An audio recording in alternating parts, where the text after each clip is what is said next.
Inshuti bavandimwe bakunzi ba Iwacu Heza with Dr. Justice. Uyu munsi mbafitiye umushyitsi w'imena. Ni umushyitsi, ni umuvandimwe, ni umuntu twavukiye hamwe, dukurira hamwe, ndetse navuga ngo ni na mukuru wanjye, kuko umuntu mwakuranye muri karitsiye imwe, umuntu twize ku kigo kimwe nubwo twahize mu myaka itandukanye, ariko mufata nka mukuru wanjye. Uwo nta wundi ni Gallican Gasana. Reka muhe ikaze ku Iwacu Heza with Dr. Justice, ariko mbere yuko muhe ikaze ndashaka kubibutsa ko mwazajya mugira subscribe, ndetse niba ari ikiganiro mwakunze mukore like, niba mutagikunze mugire dislike. Ikindi mujye musangiza ibiganiro byacu abandi, kuko uko dukora ibi biganiro nta yindi nyungu n'imwe dufite uretse kwigisha Abanyarwanda urukundo n'ubumwe nyakuri. Hatinze mu magambo rero, muvandimwe Gallican, urahora komeye. Ndagushuje Innocent, kandi ndagushimiye ko wantumiye mu kiganiro, kandi tujye duhora dushima abantu mushaka guhuza Abanyarwanda ngo tuganire uko birakenewe. Urakoze kandi kunyakira. Urakoze cyane, nanjye navuga ngo ni umunezero kuba turimo kuganira. Ikintu nashaka ko dutangiriraho kubwira abantu baje kureba iki kiganiro cyangwa bazakibona kuri YouTube, ni uburyo muri make hari ibintu dufite muri rusange ni common, nkuko nabivuga mu Cyongereza. Rimwe na rimwe hari igihe umuntu asanga avanga Ikinyarwanda n'Icyongereza, bajya mumbabarira. Urareba ugasanga twese twavukiye hamwe ku Muhima, niho twakuriye. Harya nawe uze kuri Sainte Famille Gallican? Cyane rwose, niho nize imyaka yose. Nibyo, urumva nanjye nize kuri Sainte Famille burya guhera mu wa 4 kugeza mu wa 8. Je nahize kuva mu wa 2 kugeza mu wa 8. Nibyo, yes. Aho nize twe burya nize ku Muhima niho nabanje, ariko burya Sainte Famille niho hari heza, hari ikipe y'umupira ikomeye. Ubwo rero kujya kuri Sainte Famille ni nk'ikigo amene, it was like the best kabisa, umuntu yashaka kuzajya kwiga. Nibyo rwose, nibyo. None ikindi nagira ngo tuvugeho, urareba tumaze imyaka nibura igera nk'icumi turi inshuti kuri Facebook. Ariko kwa kundi wenda ushobora nko gushyiraho ikintu, nkashyiraho like cyangwa nkashyiraho commentary, wenda nanjye nabikora uko bashyiraho like cyangwa ushyiraho commentary. Ariko muri make nta gihe twigeze tuganira wenda kuri Facebook inbox cyangwa kugira ngo uhamagare, uretse muri iyi minsi nyuma y'urupfu rwa Kizito. Navuga ngo amaraso ya Kizito yatubereye iteme kugira ngo tubashe kuvugana nk'abantu b'abavandimwe.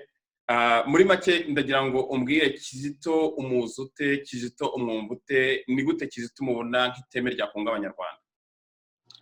Urakoze Innocent, mu by'ukuri umvugiye ibintu nanjye nibyo natekerezaga. Kizito yahuje abantu benshi, ariko ndanyura muri make umuhamagara wa Kizito kugira ngo tubashe kumva ibyo yagezeho n'ibyo yatugejejeho n'ibyo adusaba uyu munsi, kuko Kizito n'umuntu w'imena mu Banyarwanda tugomba kujya twibuka kandi tuzirikana ko bizatugeza ahantu heza. Kizito mu guharanira amahoro, ubwiyunge n'ubumwe n'ubukristo bwa nyabyo, yabikoraga abinyujije kandi yifashishije impano ye itagira ukusa. Ukuntu Kizito yari umuhanga mu bintu by'imiziki. Iyo yaririmbaga indirimbo nyinshi zisingiza kandi zihimbaza Imana, akabinyuza mu bukristo bwe kugira ngo akangurire Abanyarwanda amahoro no kwiyunga. Ibyo abantu bakurikiye Kizito, je naramukurikiye imyaka myinshi, abamukurikiye babibonye imbere y'abatabikurikiye. Hari benshi babibonye amaze kwitaba Imana, ariko ndahamagarira Abanyarwanda bazumva indirimbo ze za kera, bazagenda bumva ko yatangiye kera, kandi ahamagarira Abanyarwanda ubukristo, amahoro n'ubwiyunge bw'Abanyarwanda bukenewe bwa nyabwo. Turaza kubinyuramo iyo mvuze bwa nyabwo, ubwa nyabwo ubwo. Kizito rero yifashishije ibihangano bye anyura mu ngorane Abanyarwanda twahuye nazo zose, kandi adukangurira kuba abakristo nyabo, abakristo bumva akababaro ka mugenzi wabo, kubabarira bagenzi bacu ko ari byo biduha amahoro, nubwo wadehumukiye ataba yateye intambwe ngo adusabe imbabazi. Ibyo birasobanura ko ushobora no guha umuntu imbabazi we bikagufasha mu mutima wawe kandi wagukoreye icyaha atateye n'intambwe yo kuzigusaba. Aho Kizito yari yarahageze abanyarwanda benshi batari barahagera. Kizito yateye intambwe igora abanyarwanda benshi gutera. Iyo ntambwe yamuviriyemo kutumvwa n'abahutu, ntiyumvwa n'abatutsi. Hari inyandiko namwanditseho akimara gupfa hashize iminsi mike, ngira nti Kizito abanyarwanda twaramugoye. Iyo mvuga ngo abanyarwanda twaramugoye, sinzi niba barayisomye. Abanyarwanda twaramugoye, burya tujye tuvuga ibintu mu mazina yabyo. Nasobanuraga ibintu Kizito yanyuzemo mu buzima bwe bwose, kuko Kizito buriya twamenyanye kera, twamenyanye akigera i Burayi, namumenye kubera ubuhanga bwe. Ariko iyo mvuze ngo abanyarwanda twaramugoye, nabonye nawe mu gitabo cye yarabyanditse, ko narangije kubisoma yarabyanditse, numva biranejeje cyane ko uko nayo naramubonye nawe ariko yibonye. Reka nsobanure gato kugira ngo byumve neza. Kizito akimara kugera i Burayi agiye kwiga, abonye bourse kubera wa muhamagaro we, yatangiye kujya ategura ibitambo bya misa. Igitambo cya misa cyabaga mu mpera z'umwaka n'undi mwaka utangiye, kugira ngo ashimire Imana umwaka urangiye n'unduje, ko n'umukristo cyane. Icyo gitambo cya misa ntabwo yagikoraga mu Bufaransa aho yayigaga, yagikoraga mu Bubiligi, kuko ariho hakusanya abanyarwanda benshi. Noneho nanjye mba muri Canada, muri Toronto, ariko kubera ubuhanga nari naramubonyemo nageragezaga kuba mpari igihe cyose. Nagiye mu misa ze zirenze 7. Urumva ko nashoboye gusobanukirwa no gushishoza ibyahaberaga. Mu minsi ya mbere uko yari akiva mu Rwanda afite bourse ya leta, kandi abatutsi baramuyobotse, bajya muri uwo muhamagara we, ko Kizito yahise atangira ako kanya kugira ngo ahuze abanyarwanda mu kintu cy'ubukristo. Abatutsi bayoboka izo misa ze, baziyobotse, abahutu bituma bataziyoboka. Ariko niyo mpamvu navuze nti twaramuruhije. Abahutu batangiye kubona message, burya iyo mvuze ngo abatutsi baraziyobotse ntabwo bari 100% haba harimo n'abahutu kamere. Bakajya babwira wenda bene wabo bati wa muhungu ni muzima, ibintu avuga ni bizima, ni muzi. Abahutu batangira kuba benshi nabo. Uko baba benshi, abatutsi bakagenda baba bake, kubera bya bintu by'iwacu by'abahutu n'abatutsi. Noneho abahutu ko baba benshi, abatutsi bakagenda baba bake. Noneho biza kugeza aho abahutu babaye benshi, abatutsi baranabyihorera. Ubwo je narakomeje narabibonaga ibyo byose. Noneho igihe kiza kugera, Kizito aza gufata decision yo kujya mu Rwanda, kubayo no gukorerayo no guturayo. Agezeyo urabyumva, b'abahutu noneho batangira kumukeka, baba bati wa muntu twizeraga aragiye. Ubwo batangira kumuvaho nabo, urabonye batangiye kumukina nka ping pong. Ageze mu Rwanda aho nta kibazo, kugeza igihe yatangiye kuririmba indirimbo zijya mu murongo w'ibyo leta ishaka. Ni ukuvuga ngo ntabwo ari uko byari bimurimo, ariko buriya iyo uri umuhanzi muri kiriya gihugu barakubwira bati hari Iteme ni duhimbira indirimbo. Tuvuge ngo urugero, bakavuga ati diaspora duhimbira indirimbo. Ariko nongere mbwira abantu, ntabwo Kizito buriya yari yagiye mu murongo wa leta. Uzumva indirimbo ze zose yahimbiye leta, ntabwo abura ahashyira akantu gahamagarira abanyarwanda kubana neza, nubwo yaba ari Iteme ya leta. Icyo gihe rero atangiye kuririmba izo ndirimbo zijya mu murongo w'ibyo leta imusaba, cyane cyane icyateye urujijo ni indirimbo yise Intare yampaye agaciro. Iyo ntare rero niyo nashaka tuvuga, kuko ubwo iyo ntare yampaye agaciro ndagusabye, ntabwo ndi buyikomanteho, ariko uzagenda uyumva. Kizito afite ikinyarwanda cyiza, no kuzimiza abantu batabyumva neza bakaba bakeka ibindi, ariko Kizito aba yavuze buke. Iyo rero, iyo ndirimbo rero Intare yampaye agaciro iza none ituma noneho b'abahutu bari bamwibonyemo bagenda bamuvaho nabo. Bati yaririmbye intare, kandi iyi ntare niyo twahunze. Voilà, nibyo nashaka kubwira. abahutu barongera bamuvaho, abatutsi barongera baramwadopta. Ubu babonye bakinye ping pong. Yes. Bongeye kumwadopta bigeza muri 2014 aho ahimbye ya ndirimbo igisobanuro cy'urupfu. Abahutu barongera bagaruka bamwibonamo. Abahutu bamwibonyemo, abatutsi noneho baramurekuye pe kubera iriya ndirimbo na leta iramufunga. Ati icyatumye bamurekura se abatutsi ni igikigarika. Urumva niyo ndirimbo nyine kubera ko bumvise ko atangiye kuririmba akababaro k'abahutu. Turabigeraho nyine n'abariya umuhamagaro wa Kizito kwihurira cyangwa butiswe jenoside nabo nabavandimwe ndawara. Mu myumvire ya Kizito rero yateye intambwe kurenza nkuko nkunda kubivuga, yateye intambwe irenze y'Abanyarwanda hafi ya bose. Mvuga hafi ya bose kuko hari abahari batavuga ariko bafite icyo kintu mu mutima. Iyo ndirimbo rero isobanura cy'urupfu ituma abatutsi bamuvaho na leta iramufunga.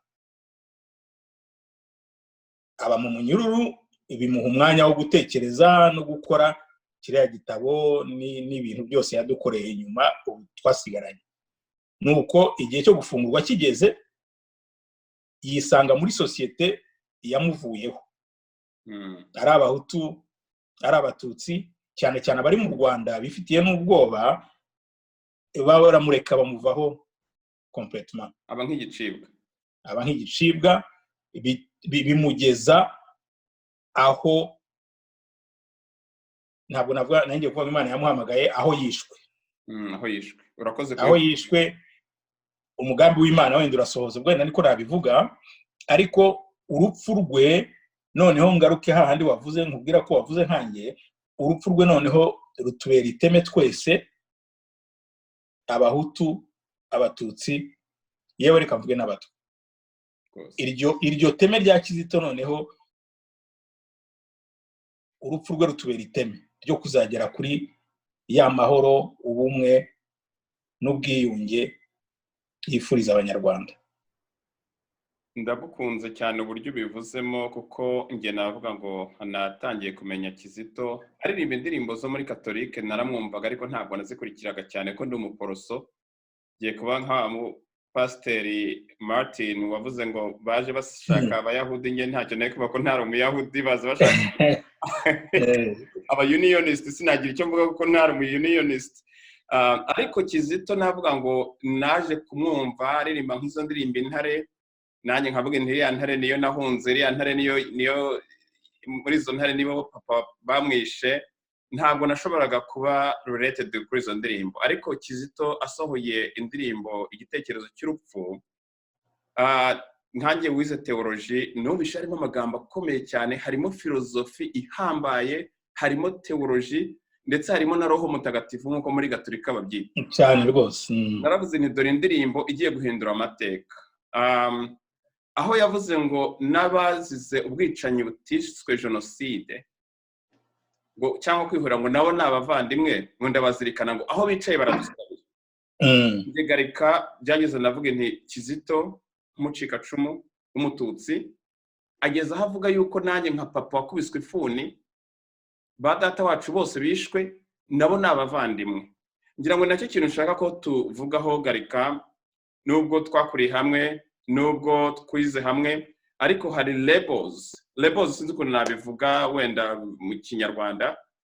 Societe yadushyizemo ugakura bakubwira bati muri umututsi, na leta muri icyo gihe wajyaga kuri commune bakaguhiranga umuntu yanditsemo tutsi cyangwa yanditsemo, nge nakuze bambwira ko ndi umuhutu, njya gufatiranga muntu baturi umuhutu, wo kurura umututsi, ngira ngo niba barafashe niranga muntu mu Rwanda nibi byari byanditsemo, niwe urabyivugira. Ariko noneho usanga Kizito abashije kurenga icyo kintu cyadutandukanyaga, akabasha gucrossinga line, akambuka wa murongo bari baraciye. Ngira ngo ni ikintu gikomeye cyane, ndetse ni n'ikintu dukwiye kubakiraho tukabasha kunga Abanyarwanda. Utekereza yuko imbaraga zahaye Kizito kubasha kurenga aho hantu Abanyarwanda benshi batararenga, ndetse na leta yiyise ngo ni leta y'ubumwe bw'Abanyarwanda.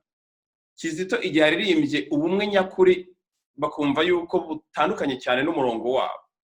Kandi muri make harimo abapadiri, hari abapasiteri bahisemo umurongo wa leta, kandi bazi yuko umurongo ntabwo wunga abanyarwanda, ni ukubeshya gusa ngo hari umwe hari amahoro ariko ntayo. Utekereza yuko imbaraga zahaye Kizito gukora ibyo yakoze zituruka he? Kizito ni umuntu udasanzwe, ariko Kizito ikintu cyamufashije kandi nemera nuko uvuze ibintu by'abapadiri n'abapasitori n'abantu bose basenga, bakunda Imana, bakorera Imana, ariko Kizito we ubukristo bwe yabashije kubushyira mu bikorwa. Hari abapadiri, hari abapasitori, hari abantu basenga babivuga ku munwa gusa ariko batabishyira mu bikorwa. Iyo ubukristo bwawe bushyize mu bikorwa uko bwanditse, uko Bibiliya ibidusaba n'uko Imana ibidusaba, nta kuntu utamera nka Kizito. Ikigorana nuko abenshi babivuga gusa bakaba abakristo ku isura inyuma no mu mvugo, ariko bitari mu bikorwa. Kizito rero ubukristo bwe yabishyize mu bikorwa. Reka nongere nirefere ku gitabo cye, n'igitabo cyarabivuga ko yabonye umwanya wo gutekereza akiri mutoya cyane, agifite imyaka 13, 14, 15, atekereza ubwo bukristo bwe ukuntu yabushyira mu bikorwa. Nibwo yashyize mu bikorwa. Rero ijambo ry'Imana ritubwiriza gukunda mugenzi wawe, kumva akababaro ke. Ako kababaro ke niko yumvise. Rero wumvise akababaro ka mugenzi wawe utitaye ku bwoko bwe, nta kuntu utaririmba iriya ndirimbo y'igisobanuro cy'urupfu. Aho niho Kizito yarushirije abandi banyarwanda, kuko ubukristo bwe yabushyize muri pratique, yabushyize mu bikorwa, ntiyabuvuga gusa. Noneho aza kugera kuri icyo kintu. Hari akantu waruvuze ko nakuze ndi Umututsi, mfite irangamuntu ry'Ubututsi, ryagiye rindangaho ndi hose, aho babashije kurimbaza nerekanaga icyo cyangwa bakayibona ko ndi Umututsi. Ariko rero ikibazo buriya cyo mu Rwanda cyabaye, kandi ndeka nikubwira mu magambo make, kandi buriya kigomba gucika. Ibyo ni ibyanjye, ntabwo ari ibya Kizito ngiye kuvuga. Ubudahana bwaranze igihugu cyacu, nibwo bwadukururiye ubwicanyi bwa hato na hato, bwaje bukagezaho no kuri jenoside. Kandi isobanure gato iyo, kandi rero ni nabwo Kizito arwanya, kubera ko iyo ubwo budahana bubaye, hari ukuntu njye mbusobanura mvuga nti, iyo uhaye ubudahana umuntu ukamuha ubudahana, icyaha cyukakibagirwa ugasa nk'atagikoze kubera inyungu zawe, burya ubufunguye umuryango binajyana nanone ko hari uwo ushobora kurenganya nta cyaha yakoze kubera inyungu zawe yabangamiye. Ibyo biraba mu Rwanda cyane uyu munsi. Ndashobora kukwemeza ko hashobora kuba hari abahutu bashobora kuba baragize uruhare muri jenoside, batagize ikibabangamiye, bakorana na leta, nta nkomyi bafite y'ibyo bakoze, kandi hari abari muri prison bafungiye ubusa, banicwa nta cyaha bakoze, kubera ko banze kujya mu murongo wa leta kubera inyungu z'ubikoze. Urumva rero icyo nicyo kitugeza aho ngaho, nicyo cyaratugejeje no kuri jenoside. Ukavuga uti jewe ninkora iki ngiki nshobora kutazabihanirwa, kubera ko n'ubundi ababikoze ntibabihaniwe. So bigatuma bitugeza ubudahana rero bwagiye buranga imiyoborere na leta zacu. Nicyo kintu cyatugejeje ku marorerwa yayogoje u Rwanda. So urumva rero iyo ubwo budahana na Kizito nabwo abugeraho akavuga ati, umuntu ajye abazwa icyo yakoze, utaragikoze ntakibazwe. Ariko nk'ubu mu Rwanda siko bimeze. Usanga ahubwo hari abantu benshi batakoze icyaha buzuye muri za prison, abataragikoze kubera ko bari mu murongo wa leta, nubwo baba babeshya bakikomereza nta nkomyi. Urumva rero icyo Kizito nacyo yagikozeho, yarakivuzeho, avuga ati reka tujye twumva akababaro k'abandi, nk'abo bari mu nyururu barengana, nabo yumvaga akababaro kabo. Uzi ko yabaye imyaka myinshi muri prison, yaganiriye nabo. Icyo ni ikintu cyo tugomba kwibuka kugira ngo tugire sosiyete nyarwanda nzima. Ngira ngo icyo nacyo ni ikiganiro ku bwacyo, kuko iyo ni topic nini dushobora kuzaganiraho. Ariko nk'uko wavuze yuko wakuze witwa Umututsi no murangamuntu witwa Umututsi, nanjye ngakura nitwa Umuhutu, ndabizi Gallican muri jenoside yakorewe abatutsi wabuze abantu benshi bo mu muryango wawe kandi ndagira ngo nkubwire ngo muvandimwe nifatanyije nawe mu kababaro. Ndakoze cyane. Hari nka murumuna wawe witwaga Gabi ndamwibuka twiganye ku ishuri yari umuntu nk'akrobate wari ufite masosi wari umusore kabisa. Iyo mbonye amafoto ari postinze buriya niwe mpita menya cyane nkumva ndarize nkumva binteye agahinda. Mu byukuri nibyo my condolences to you. Thank you. Nanjye mu minsi ishize nk'ibyumweru nka 2 haraho navuze ngo ndi umuhutu kandi ndibuka ndagira ngo mbe nkubisobanuraho gatoya nibura inshuro 3 navuze ngo ndi umuhutu. Inshuro ya mbere navuze ngo ndi umuhutu byari mu kwezi kwa 4 ubwo twari turimo guhunga papa atujyanye mu cyaro aho yakuriye. Tugeze ku giti cy'inyoni hari bariyeri yari intera hamwe nyinshi cyane n'abasirikare. Ubwo nari nicaye muri pick up noneho umusirikare umwe ajya kubaza ibyangombwa papa n'abari imbere muri kabine y'imodoka. Nanjye intera hamwe iraza irambwira ngo shango wowe ngo uri umuhutu cyangwa uri umututsi uzaniranga muntu. Ndayimuhereza arabaza ati uri umuki ndabwira ndi umuhutu. Ahita nkubita ubuhiri umuntu uzanye nambaye urukweto rumeze nka kereya kubita ubuhiri kabisa numva bugezemo mu mano.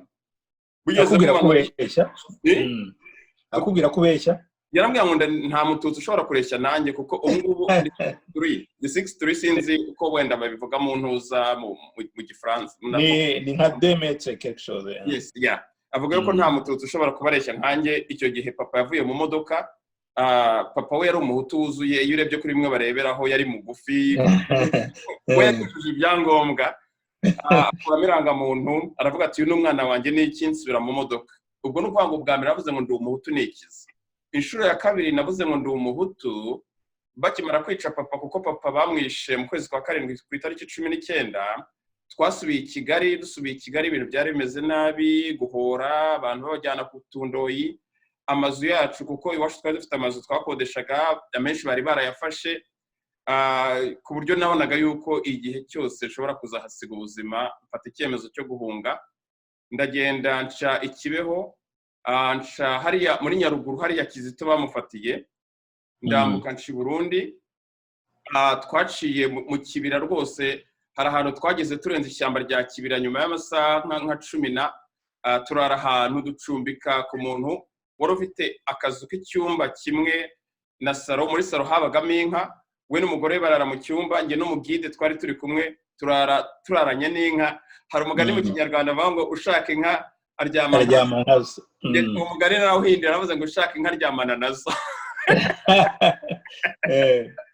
Kuko mu gitondo twabyutse tunuka amaganga y'inka ariko ubwo twaragiye tugira ahantu bita mu Cibitoke muri hitwa Rubona mpamara ibyumweru 3. Nyuma y'ibyumweru 3 ubwo nanone hari abandi bagidi bagomba kutwambutsa bakatugeza muri Kongo ahantu bita Iruvira.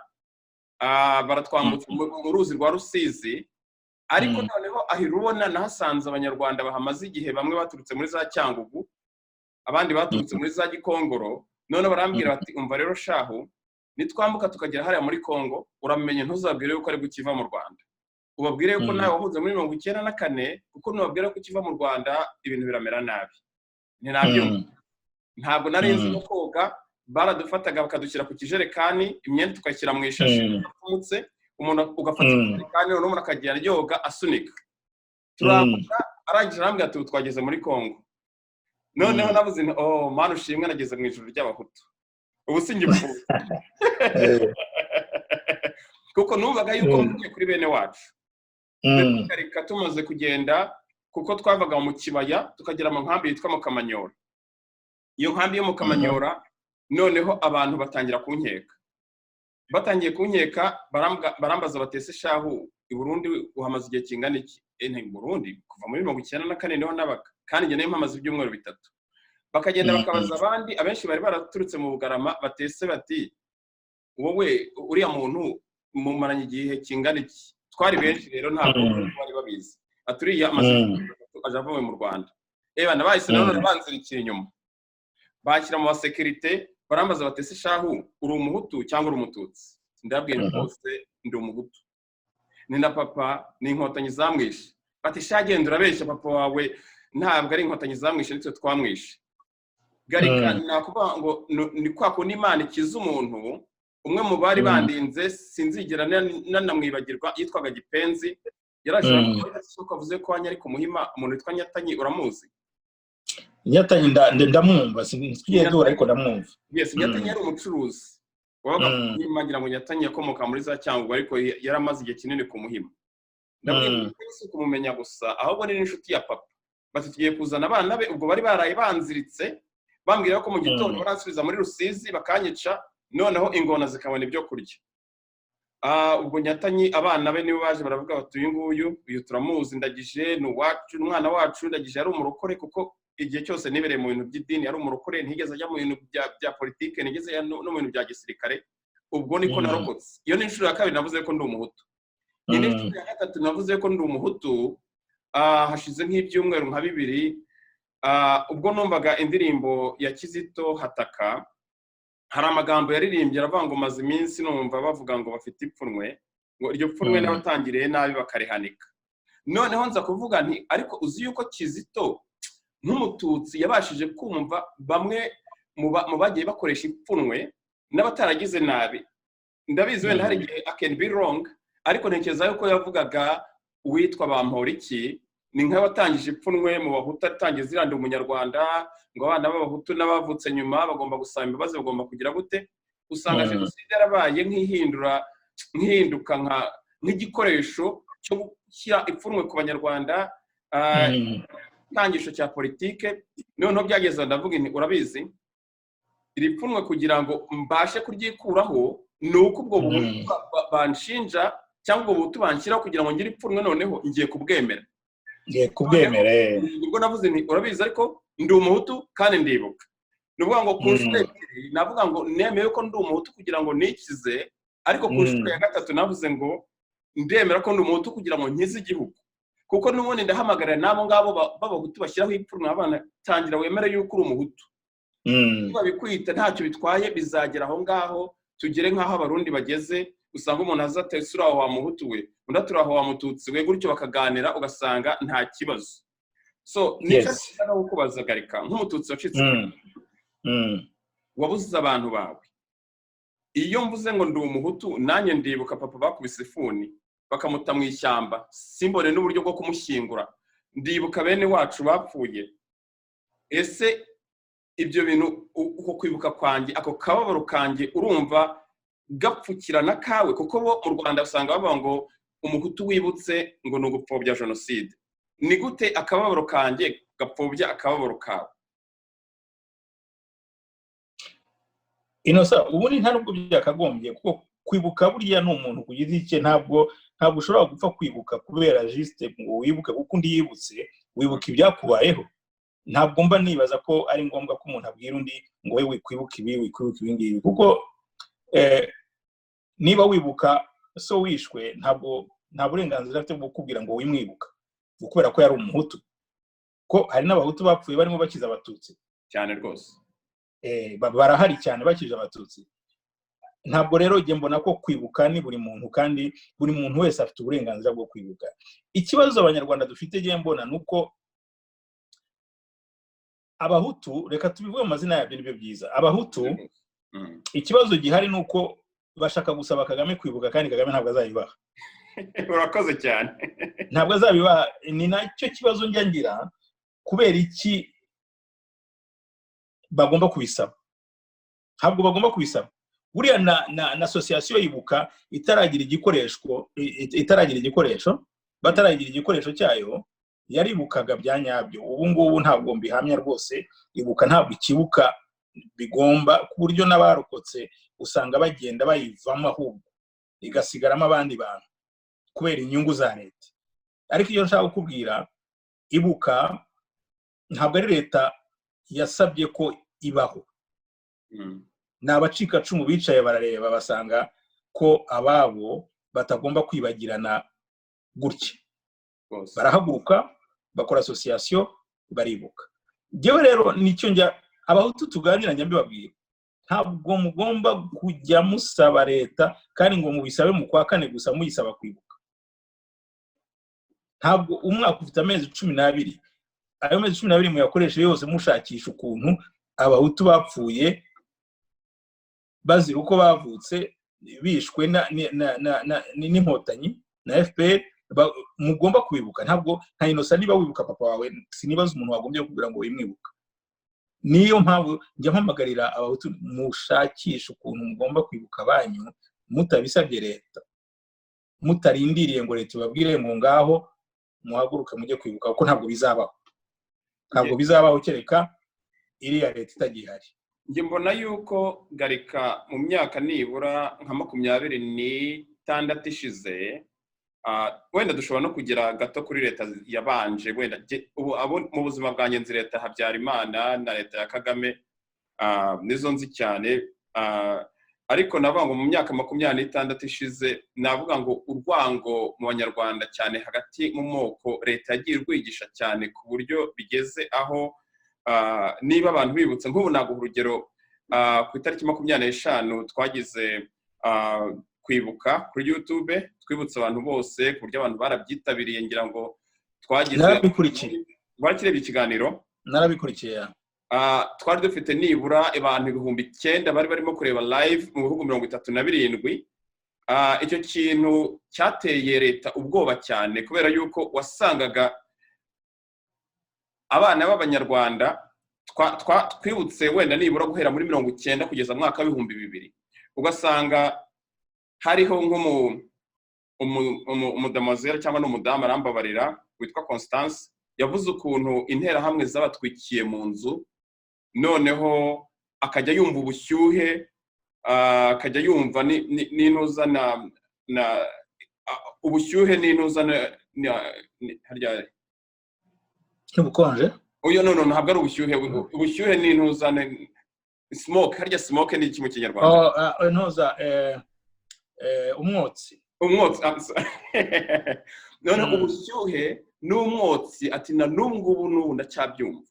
Ndakubwiza ukuri Gallican aho nari nicaye nanjye numvise kababaruke.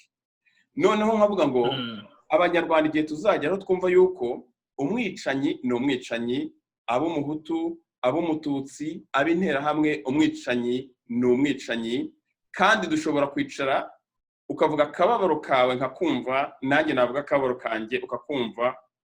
No kuvuga ngo ni ibintu mu by'ukuri navuga ngo byarandenze, kandi ntekereza ko ari ibintu tuzakomeza. Ariko abo mu Rwanda bavuze yuko ngo turi abashinyaguzi, ngo twari turimo gushinyagura, ngo duhakana jenoside yakorewe abatutsi, ngo benshi muri twebwe ngo nabana ba genosideri, ngo turimo gushaka gupfukirana ibyaha badata basize bakoze. Ndetse hari n'umwe w'umucuranzi ukomeye twagombaga kubana mu kiganiro, ariko byageze aho bamushyiraho pressure, Jean Paul Samputu.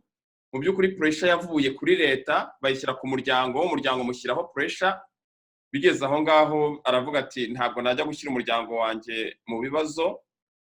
Ariko usanga urwo rwango rugeze aho ngaho Gallican, kumva yuko abantu niba bibutse ngo nabashinyaguzi, ugasanga abantu bagize kwikunda, bumva yuko abandi niba koko bagize kwikuka. Kurumva nkatwe ntabwo twagiye kubibasaba, twe twarabikoze, turabitegura, turabyikorera. Ariko reaction y'abandi ku rundi ruhande babonye amahirwe yo kwibuka imyaka 26, baratwita abashinyaguzi, baratwita abana ba genosideri, baratwita abapfobya jenoside, ndetse n'umwana w'umututsi ufatanyije natwe baramugira nk'igicibwa. Ubona urwo rwango ruturuka he? Ubona urwo rwango ruzatugeza he? Reka nkubwire rero Innocent, impamvu iroroshye cyane nari nibagiye kwikubwira, ubikomojeho kandi nanjye nabivuze. Ubudahana. Kudahana nicyo kintu cya mbere gituma ibyakozwe byongera kugaruka. Iyo umuntu atahaniwe icyaha abona ko nta cyaha kirimo, bigatuma yongera kugisubira. Icyo mbona rero impamvu aho nakubwiye ngo ntabwo abahutu bazasaba leta ya Kagame ngo bibuka babo ibyemere, ntabwo izabyemera, kuko kubyemera ni ukwishinja icyaha. Iramutse yemeye ko mwibuka iba yishinja icyaha. Izakora uko ishoboye rero ijye ibihakana, ikoreshe n'abantu, ikoreshe n'abacikacumu cyane kugira ngo umuhutu wiciwe atabasha kwibuka, kuko umuhutu wiciwe bishatse kuvuga ko yishwe na FPR. Kwemera rero ko mwibuka ni ukuvuga ngo twemeye ko twabishe. Hari ikindi wenda nibagiye kukubwira jewe ubundi mbarizwa muri politike, mbarizwa mu ishyaka ryitwa Amahoro People's Congress. Twateye intambwe kera cyane, ni ishyaka ryacu rimaze imyaka irakabakaba 19 uyu munsi, ariko mu 2002 na 2003 twandikiye urukiko rwa Arusha turusaba gukurikirana ibyaha byakozwe n'abasirikare ba FPR mu bwicanyi bwa nyuma ya jenoside. Icyo gihe ibyo byose birimo byo kwica abahutu, ariko ibyo nabyo byatumye tubibicibwa kuko twavuze ukuri. Ako parenthèse nkakubwira mubwire ko kugira ngo bemere ko abahutu bibuka ni ukwishinja icyaha cy'uko babishe, ibyo ntibizabaho. Ariko icyo nongera nsubiremo, icyo mpamagarira abahutu ni ugutangira kwibuka aho bari hose. Si ngombwa ko bibukira mu Rwanda, bashobora no kwibukira mu Bubiligi, bakibukira mu Bufaransa, muri Canada no muri Etats-Unis. None bigomba gutangira. Wumva yuko se ibyiza ari uko abahutu bibuka kwabo n'abatutsi bakibuka ukwabo, cyangwa wumva yuko uko twabashije kwibukira hamwe muri ribarwa riraye umwana w'umututsi wagiye muri Kongo, wavuye ibyumba, ni warokoze jenoside, tukabasha kwibukira hamwe ari byo byakunga Abanyarwanda? Buriya kwibukira hamwe ni icyifuzo kandi cyiza, kandi nanjye nemera. Ariko uyu munsi nshobora kukubwira nkubwiye ndebye nk'abarescape, nkareba n'abacitse ku icumu, nuko hashize imyaka 26. Burya imyaka 26 ni imyaka mike cyane mu buzima bw'igihugu. Kwihutira kubivanga bishobora kuzana ibindi bisebe tudashobora kudiringa nabyo, tudashobora nabivuga ngo mu Kinyarwanda, tudashobora gukemura. Icyo nshaka kuvuga ni ukuvuga ngo abahutu uyu munsi bafashe biyorganije bakavuga bati tugiye kwibuka abantu bacu, je nta cyambuza kuza kwifatanya nabo. Ariko iyo mvuze nti kubivanga aho bigoranira, jewe ntabwo mbivuga ku bwanjye, mba mvuga kubo numva mpagarariye. Iyo mvuga bo mpagarariye, mba mvuga abavandimwe banjye, mba mvuga ababyeyi banjye, mba mvuga abantu tugira icyo dupfana, nzi ukuntu bababaye kubera kwicwa. Nkabona ko kubabwira uyu munsi mu ngwino ugende kwibuka hariya, ibisebe biracyari bibisi. Ariko gihe cyo mpamagarira Abanyarwanda no kuvuga ngo abahutu batangire kwibuka, biyorganize, maze urebe ko abatutsi batazabasanga. Ariko kubajyana mu kintu cy'ingufu cyangwa kidasobanuye neza, ubushatse kuzura bya bisebe bitarakira neza, ugasanga sosiyete nyarwanda ahubwo uzanyemo ikindi kibazo kitarakemuka. None wowe ubona yuko abahutu bajya bagira umunsi wabo wo kwibuka n'abatutsi bakagira uwabo, nk'uko mu Bubiligi numvaga ku itariki 6 bamwe bajya ku rwibutso cyangwa bakajya hafi yabo y'abapolisi bazaga kubirukana, bakavuga ati twaje kwibuka natwe ku itariki 7, abandi bagatangira bakibuka? Cyangwa wumva yuko nka modo twatangije mu by'ukuri, niba hari bamwe bumva bari comfortable yo kuba niba umuhutu avuze akababaro ke yariciwe n'inkotanyi, n'umututsi akaba yavuga ukuntu interahamwe zamwiciye, tukumva yuko ari bwo buryo bushobora gukiza imitima, we wumva yuko bamwe bagira umunsi wabo bakagira n'ahabo bibukira, abandi bakagira n'ahabo? Ibyo mwakoze ejo bundi genda bishima cyane, ndabishima kuko ni nacyo icyifuzo kuzabigeraho, niyo ntego yanjye nanjye. So ariko kubitangira nukubitangira tudahutaje abantu, kubera ko cyiza nuko tubikorera hamwe. Jewe icyo nemera kandi nshyigikiye nuko buri muntu wese wiciwe agomba kwibuka. Uyu munsi niba abantu biciwe tingitingi bavuze ngo tugiye kwibuka abantu biciwe tingitingi, je nta cyambuza kuhaba, abiciwe Kibeho nta cyambuza kuhaba. Umuntu wese igihe yiciwe ntabwo wagomba kumuteka ngo yibuke cyangwa ntiyibuke. Urumva rero abamaze gutera iyo ntambwe yo kwibuka, nongere bisubire nyine nakubwiye nti mvuga afite nk'abantu mpagarariye. Abantu mpagarariye no kuvuga ko uri muri politike, ufite groupe y'abantu hagarariye, ariko icyo nifuriza abantu ni ugutera intambwe yo kumva ko kwibuka abantu bose bigomba kandi bikenewe kugira ngo sosiyete nyarwanda izatera intambwe y'ubwiyunge n'ubumwe. Nibyo Gallican, nakubwira ngo ndakumva cyane, reka nkubwize ukuri.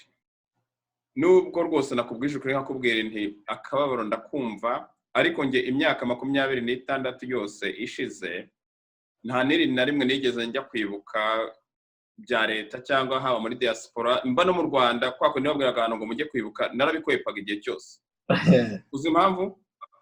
Impamvu ntigeraga njyayo nuko igihe cyose numvaga yuko badashaka kumva akababaro kanjye, ko papa yakubiswe ifuni, simbashe no kumushyingura, barumuna ba papa bose bishwe, data wo muri batisimu umuryango we wose wishwe, twapfushije abantu benshi. Kuko nabivuze nge ari intera hamwe zaranyiciye, ari n'inkotanyi zaranyiciye.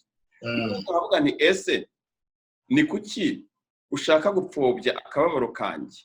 Nagwa nk'urugero, wenda duhere kuri Kizito niwe twavuze. Buriya Kizito papa we yapfuye muri jenoside, niho yabuze papa we na mama we. Papa we yicwa n'intera hamwe. Noneho nanjye papa wanjye yishwe n'inkotanyi, kandi yishwe mu kwezi kwa 7 n'ubundi mu Rwanda yishwe n'inkotanyi. Ese utekereza ko kubera yuko urupfu papa wa Kizito yaguyemo rwiswe jenoside, ngiye papa wanjye urupfu yishwe ntirwitwe jenoside, niba ufashe akababaro ka Kizito n'akanjye hari aho bitandukaniye? Ntaho bitandukaniye, nta na hamwe rwose. Niyo mpamvu numva ko umuntu agomba kwibuka. Jewe icyo nanga ni ukubigira mode d'ordre bihungabanya indi kote imwe. Reka ngoye nk'urugero rworoshye cyane. Uyu munsi genda umututsi, ndi mu bantu organizaga kwibuka, haba hano muri Canada, haba n'abaye mu Bubiligi, ariko ndashaka kubwira ko maze imyaka 15 nibuka mu kubwanjye, ariko ntajya kwibuka aho bibera. Kuko nsanga leta n'abayishyigikiye barabyitwariye, ntabwo bibuka. Nge sinjya kwibuka.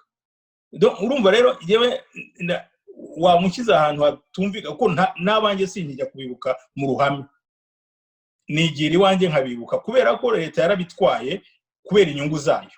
Hagaruka hahandi, niyo mpamvu itazemera ko hari umuhutu wibukwa kubera ko uzaba uyishinje. Natwe rero yatwigijeyo kubera ko kwibuka harimo inyungu zayo zirengeje ibyo kwibuka bya nyabyo. Ahubwo Gallican, ko bivuze rero, niba umaze koko imyaka 15 utajya kwibuka kuri ya leta yabikora ko leta yabyitwariye ikabigira politike, nk'uko wabivuze iminsi ishize ko jenoside yahindutse politike, ahubwo numva ari impamvu yo gutekereza koko noneho ushobora no kwibukana n'umuntu nkanjye umaze imyaka 26 ntibuka, kubera ko nanjye burya leta nanjye yarabuze itereka da, we ntushobora kwibuka abawe kuko nitwe twabishe, uradushinja. Noneho namwe ukavuga uti nanjye akababaro kanjye mu by'ukuri leta yaragatwaye igahindura kayo. Hari abantu bumva bari barashyinguye abantu babo mu ngo, leta iraza iravuga itoya turabajyana ku rwibutso. Usanga mu by'ukuri jenoside nge numva yuko ari no gupfobya jenoside. Niba ushatse kuyigira politiko cyane, ukagira gikubitisho, kubitisha abantu, umuntu ubuze ikintu mutumba kimwe ngo yagize genocide ideology, numva yuko ari ikintu gikomeye hari dukwiye gutangira kuyitekerezaho nk'abanyarwanda. Ndabyumva, ni icyifuzo cyanjye, gusa tugomba kumenya sosiyete tubamo kugira ngo tutagira abantu dutoneka nabo tugira dute, kubera ko ibintu byabaye biragoye cyane, biragoye ku buryo ni nayo mpamvu mvuga nti Kizito yaduhaye urugero tugomba kwigaho, tukiga ibintu yatwigishije, tugomba kubishyira mu bikorwa. Ntabwo byoroshye, ariko tugomba kubyiga kandi tukazabigeraho. Nicyo cyifuzo cyane, niho nshaka ko tuzagira. ni urugendo ariko amugani nkatwe aba activiste namwe b'abanyepolitike ngira ngo ni urugendo tugomba gutangira ndetse tukayoboramo abantu. Ntabwo twese tuzabasha gutangira urwo rugendo icyarimwe kuko abantu ntabwo bitegurira rimwe, ariko numva yuko ari urugendo tugomba gutangira. Ikibazo cya nyuma nshaka kukubaza Gallican, nk'umunyapolitike wavuze yuko uhagarariye Amahoro Congress, mu by'ukuri amoko yabaye intwaro abanyapolitike bagiye bakoresha mu cyo nakwita mu cyongereza divide and conquer. Uhereye ku butegetsi bwa Habyarimana, ndabyibuka iyo twabaga twimukiye mu wundi mwaka baravuga ngo abahutu nimuhaguruke, abatutsi nimuhaguruke. Ntabwo wabonaga yuko ibibazo by'amoko bifite intera cyane wenda mu baturage, ariko mu nzego za leta, mu nzego za gisirikare, abitwaga abatutsi byo bari barahejwe. Ndibuka niba ari ikintu kigeze kumbabaza ntazanigera nibagirwa, ni umuntu w'inshuti yanjye witwaga Kajigija, umusore yarandutaga, arambwira ati sha nta kazi mfite no mu rugo ntacyo kurya. None ndamubaza nese ko ufite imyaka yo kujya gushaka perimi, wagiye ugashaka perimi ukaba umushoferi ukajya utwara tagisi? Arambwira ati nge murangamuntu yanjye handitsemo yuko ndi umututsi no kubona perimi byangora. Gallican, niba hari ikintu cyambabaje, icyo kintu cyarambabaje na n'ubu ngubu kiracyambabaza. Kajigija n'abo muri famiye ngira ngo hafi ya bose bishwe muri jenoside, Imana ibahiruko ridashira. Ariko ikibazo cy'amoko cyagiye gikoreshwa n'abanyapolitike kugira ngo babashe kudiviza abantu. Noneho FPR nubwo yaje ikura amoko mu marangamuntu, aho gusanga ikibazo cy'amoko noneho cyarafashe indi ntera ikomeye cyane. Ni iki ubona cyakorwa kugira ngo amoko yo komeza kuba intwaro abanyapolitike bitwaza? Biragoye ni nayo buriya usanga ko programu leta ifite uyu munsi ntabwo ari ukunga abanyarwanda. Nicyo kibazo gihari, kuko ugiye kunga abanyarwanda ntiwakora gutyo. Ugiye kunga abanyarwanda ntiwagira nka programu ya ndi umunyarwanda, kuko ndongera mbigarukeho, buriya iyo impunity nicyo kintu gituma ibyabaye bikomeza. So abantu rero bakoze icyaha bahora muri ibyo bintu by'amoko kugira ngo bayatanye babashe kuyayobora. Nicyo cyagiye kiba, ugasanga uwishe kugira ngo icyaha cye kitamenyekana agomba kwerekana ko hari ikibazo mu moko kugira ngo akomeze icyo gikorwa cye. Ni nayo mpamvu buriya iriya programu ya ndi umunyarwanda wabonye ko na Kizito yarayirwanyaga cyane, ashimangira ati wabaye umuntu wagize ubumuntu mbere yo kugira ubumuntu bujya bubanziriza ubunyarwanda. Nicyo kintu cyangombwa. Ariko usanga iyo ubumuntu buretse ukajya ku bunyarwanda, n'ubunyarwanda buvaho ukajya ku bwoko, ugenda ushaka igituma ukandamiza uwundi. Nubwo niyo mpamvu nka Kizito yifuje ubumuntu kurenza ubunyarwanda. Bo rero n'ubunyarwanda bavuye ahubwo bari ku bwoko, ugasanga noneho kugira ngo ukomeze ukandamize abahutu ukababwira uti ntahari bariya abatutsi babica bakihorera bakabamara. Nicyo kibazo gihari. Hanyuma abatutsi akaba ati ntahari bariya abahutu bakongera bakabatema. Niko iriya leta niho ishingiye mu gutera ubwoba buri bwoko. Mwabahutu mwe nige watumye abatutsi batihorera ngo babamare. Mwabatutsi mwe mutarebye neza bariya abahutu bakongera bagabatuma ipanga bakabatema, bigatuma bikomereza bagakomeza urugendo rwabo. Nge naho mbonera ikibazo n'ikibazo kiri. None nka wenda abanyapolitike bo mu bihe bizaza, ni iki mwakora kugira ngo mu by'ukuri icyo kintu cy'amoko cye kuzakomeza kuba intwaro? Ese ubona uko i Burundi babikoze bakavuga bati aya moko amaze igihe kinini, ntabwo ari u Burundi gusa bufite exception y'amoko, n'ibindi bihugu usanga bifite amoko, twemere ko ayo moko hari. Nitujya gutanga imyanya byaba mu gisirikare byaba mu butegetsi tujye dukoresha ayo moko, cyangwa se wumva yuko tugomba kubigira nk'uko mu Rwanda bimeze bati okay amoko ntayahari twese turabanyarwanda tukajya muri ndi umunyarwanda? Ibyo ntabwo mbyemera na gato, kuko ikibazo cyo guhisha amoko ntabwo gihindura ibibazo by'amoko. Utanze urugero rw'u Burundi, buriya i Burundi ntabwo amoko yabaga mu identite nk'uko mu Rwanda byari bimeze. ariko nabo ntibyababujije kugira ibibazo by'amoko. Buriya ibihugu byacu ni bito cyane, buri wese abazi buri wese, abantu bose baba baziranye.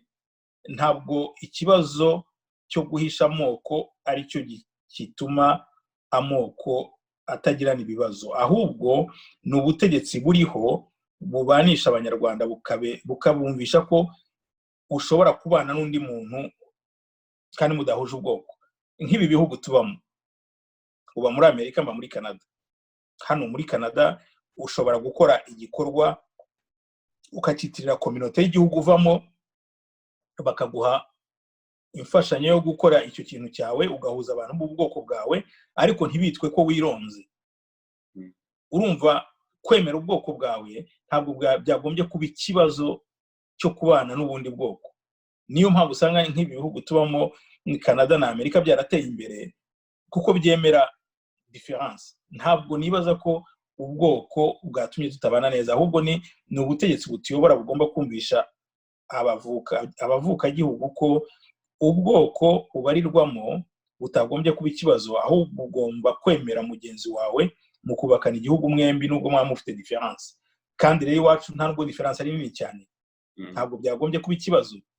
Ariko rero ni leta n'abayobozi bagiye bazana amacakubiri kugira ngo babashe kutuyobora. Ikintu rero na suggestion yanjye no kuvuga ngo twagombye kuzicara hamwe, abanyapolitike, abasosiyete civile, tugashaka uko twabona ikintu cyaduhuza, tutarinze guhakana aho dukomoka, ahubwo tugakorera hamwe, difference zacu zigatuma dutera imbere. Ndagushimye cyane Gallican. Ngiye uko mvuga iyo bije ku kibazo cy'amoko, ndavuga ngo mu Kinyarwanda bavuga ngo ujya gukira indwara arayirata. Amoko yacu mu Rwanda yabaye nka kanseri. Ubu rero n'ubundi ni ugutangira tukabona yuko icyo kibazo gihari, ariko nta muntu ukwiye kugira ipfunwe ry'ubwoko bwe. Twabusanze bumaze igihe kinini, tuzanabusiga. Ntabwo mbona yuko ari ikibazo gikomeye. Ndagushimye rero kuri iki kiganiro tugiranye. Navuga ngo Kizito atubereye iteme, turaganiye kandi n'ibiganiro tuzakomeza. Hari amagambo Kizito yavuze nkunda cyane, arimo kuyabona ku mupira, ngo uzabe intwari. Gallican Gasana nk'umunyapolitike, mu byo ukora byose nk'umunyarwanda, nakubwira ngo uzabe intwari. Urakoze cyane. Ndagushimiye cyane, nanjye nasaba ujye ukomeza ku kazi keza ukora ko guhuza Abanyarwanda. Urakoze cyane. Ngaho ijoro ryiza, murakoze. Murakoze. Bye.